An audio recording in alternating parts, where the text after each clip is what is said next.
Selam arkadaşlar, Hızır Akademi'ye hoş geldiniz. Ee, Doğal sayılar ve tam sayıları anlatacağım bugün size de. Doğal sayılar arkadaşlar ne harfiyle gösteriliyordu? 0, 1, 2, 3, 4, 5 şeklinde sınırı olmayan sayı kümesiydi arkadaşlar. Şimdi birinci sorumuzdan başlayalım. Birinci sorumuzda arkadaşlar ne diyor? 3 eksi parantez içinde 1 artı 5 parantezi kapattık bölü 2 eksi 4. Böyle bir işlemde arkadaşlar ne yapıyorduk? İşlem önceliği vardı. İşlem önceliği neydi arkadaşlar? E, Parantez yapılacak. Ondan sonra bölme, çarpma, çıkartma, toplama şeklinde gideceğiz arkadaşlar. Şimdi bu eksiyi parantez içine dağıtacağız arkadaşlar. Eksi 1 olacak ve eksi 5 olacak. İkisini birlikte topladığım zaman eksi 6 yapıyor arkadaşlar. Şurası. Yani şu şekilde gördüğünüz gibi şu yukarıdakileri aynı şekilde aşağı indirdim. Eksi 6 yaptıydı arkadaşlar burası. Burayı da 2 eksi 4 şeklinde indirdim. Sonra ne dedim ben size? İlk parantez içi, parantez yani. İkinci ne dedim? Bölme arkadaşlar. Bölme yazıyorum. Bölme. Bölme yapıyoruz arkadaşlar. Eksi 6'yı 2'ye böleceğiz arkadaşlar. 6'daki kaç defa? 2, 4, 6. 3 defa. Yani eksi 3 çıkıyor burası. Aşağıya eksi 3 şeklinde indirdik. İndirdikten sonra arkadaşlar şu 3'ü de aşağıya indirdik. Şu şekilde. 4'ü de indirdik. Bu 3, bu 3 götürüyor arkadaşlar. Cevap 4'ü de aşağı indirince eksi 4 çıkıyor arkadaşlar. Cevabımız eksi 4 çıktı. Birinci sorunun cevabı. Şimdi ikinci soruya geçelim arkadaşlar. Diyor ki bize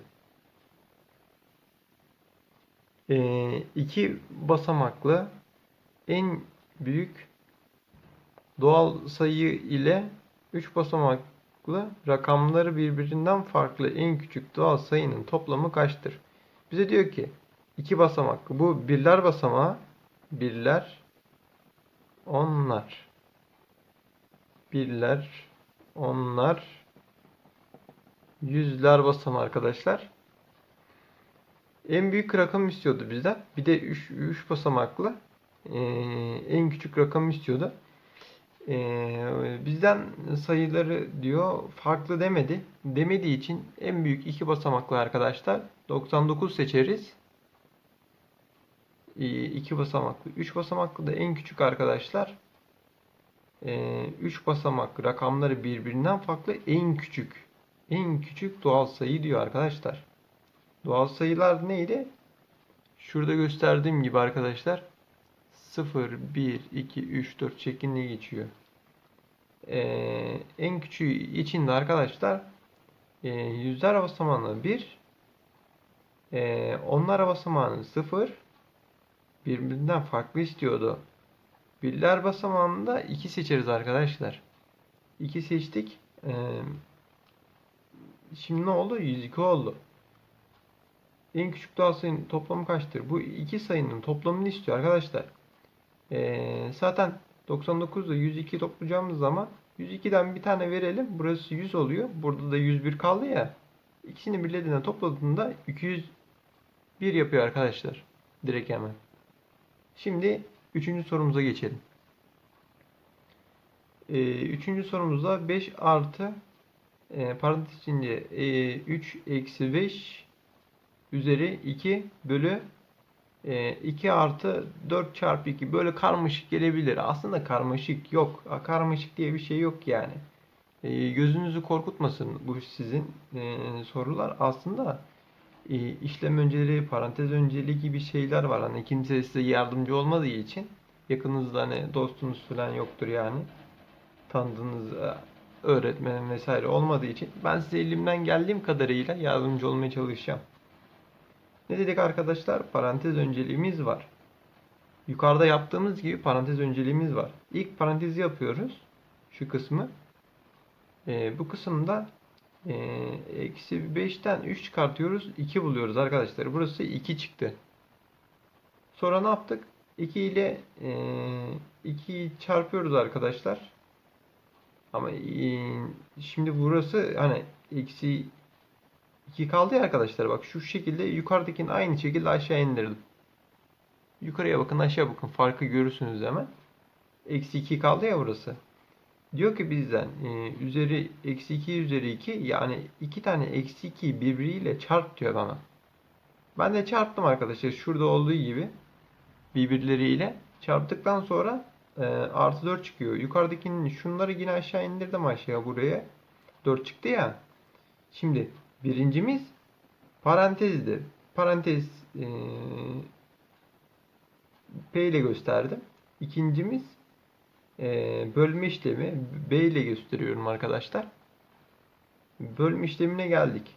4'te 2 kaç defa? 2 defa. Bölme işlemini yaptık. Parantezi yaptık. Üçüncümüz çarpma toplama şeklinde olacak arkadaşlar. Ondan sonra çarpma işlemine geldim arkadaşlar. Çarpma işleminde aşağı indirdik. Bunu da o şekilde aşağı indirdik. Çarpma işlemine geldim. Buradan 4 çarpı 2 8 buldum arkadaşlar. Çarpma işlemini yaptık. 8 buldum. Sonra dördüncü işlem toplama işlemi. Toplama işlemi arkadaşlar. Toplama işleminde de 5 artı 2 7 yapar. 7 yaptık arkadaşlar. Zaten çıkartma işlemi olmadığı için 5. işlem çıkarma yok. İşlem önceliğini hiçbir zaman arkadaşlar unutmayalım. 7 artı 8'i topladım. Bu da 15 yaptı cevabı. Şimdi dördüncü soruya geçelim. Dördüncü sorumuzda A virgül B elemanıdır. Doğal sayı işareti. Doğal sayıları unutmayalım arkadaşlar. Doğal sayılardan örnek gösterebilirsem yine ben size. Nerede öbür kağıdım benim? Şöyle göstereyim. Bu kağıdın arkasında olması lazım. Şöyle çevireyim, göstereyim. Doğal sayılar arkadaşlar neydi? Ne işareti, ne sembolüyle gösteriyor. Sıfırdan başlayıp sonu olmayan sayılardır. 1, 2, 3, 4, 5 şeklinde gidiyor arkadaşlar. Başlangıcı sıfırdır. Sonu yoktur arkadaşlar. Burada gösterdim. Şimdi kağıdımızı çevirelim. Aynı sorumuzdan devam edelim. Nerede kaldıydık?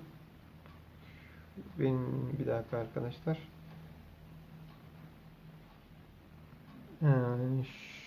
Şurada kaldıydık değil mi? Aynen.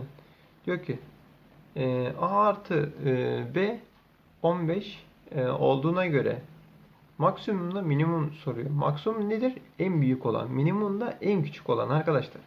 A çarpı B diyor. Soruyor bize. Böyle bir işlemde ne yapabiliriz? Büyükle küçüğü bulmamız için A artı B şeklinde şurada yaptığım gibi arkadaşlar yapmamız lazım. A artı B 15 yapacağım. Çarpmalı yapacağım. Çünkü bizden çarpmayı istiyor arkadaşlar. Şurada gördüğünüz gibi çarpmayı istiyor. Ortasında çarpma var. Çarparak en büyükle en küçüğü bulacağım. Şimdi sırayla başlıyorum. İlk değerimize 0, 1, 2, 3, 4, 5 şeklinde gideceğim. Öbürkünü de küçülte gideceğim arkadaşlar. Her zaman o şekilde yapacağım. 0 çarpı 15 yutan eleman olduğu için 0 her zaman yutar. 0. Bu da ne oldu? En küçük değeri. En küçük değer. En küçük değeri bulmuş olduk.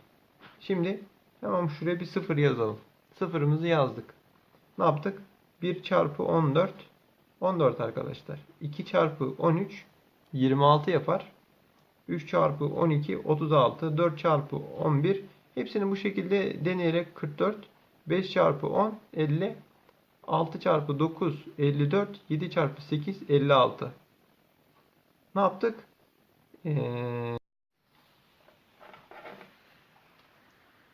Arkadaşlar en son nerede kaldı? 6 çarpı 9 54 dedim. 7 çarpı 8 56 dedim. Burada en büyüğünü bulmam için her zaman en yakınını alın arkadaşlar. En küçüğünü de bulmak için en uzak. Şurada gördüğünüz gibi bak, burası 0, burası 15, yani en uzak. Burada da 7 ile 8 birbirine en yakın alınır. Ne yaptı? 56. En büyük ne oldu? 56 bulduk. Buraya 56 yazdık. En küçük de arkadaşlar 0 yazdık ve direkt en büyüklü en küçüğünü bularak sonucu birleştirdik arkadaşlar ve sorunun sonuna geldik. Her zaman unutmayın arkadaşlar. İşlem önceliğini, doğal sayı mı, tam sayı mı, başka sayı mı, kesirli mi, irrasyonel mi? Her zaman dikkatli bakın yani. Soruyu dikkatli okuyun. Ona göre gözlemleyin. Ona göre doğru bir yoldan cevabı bulmaya çalışın arkadaşlar. Hiçbir zaman unutmayın.